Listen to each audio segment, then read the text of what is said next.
Bea Alonso, Alden Richard at Julia Barreto, hindi natuloy ang A Moment to Remember remake. Matapos ang ilang buwang haka-haka at pag-aabang, kumpirmado na ang mga bagong bituin sa Philippine remake ng sikat na 2004 Korean melodrama na A Moment to Remember. Sa halip na sina Bea Alonso at Alden Richard na unang inanunsyo bilang lead stars. Si Bella Padilla at Carlo Aquino na ang gaganap sa bagong bersyon na may pamagat na A Special Memory mula sa Viva Film. Sa mga Instagram stories ni Bella Padilla, ibinahagi niya ang unang draft ng script na isinulat ng batikang screenwriter na si Ricky Lee sa direksyon ni Jerry Lopez Sineneng, isa ring kilalang direktor ng drama film at teleserye.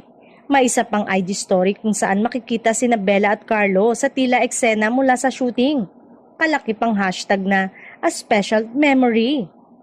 2022, una nang isinapubliko na sina Bea Alonso at Alden Richard ang lead star ng A Moment to Remember remake. Ikinatuwa ito ng maraming fans dahil pareho silang may track record sa heavy drama at romantic role. 2023, lumabas ang balitang hindi na matutuloy si Bea Alonso at si Julia Barreto di umano ang ipapalit sa kanya. Sa parehong panahon, nanatiling tahimik si Alden ukol sa kanyang status sa proyekto. At ngayong taon, kinumpirma ng iba pang showbiz insider na wala na pareho sina Alden at Julia sa pelikula. Pinalitan na sila ni Bella Padilla at Carlo Aquino.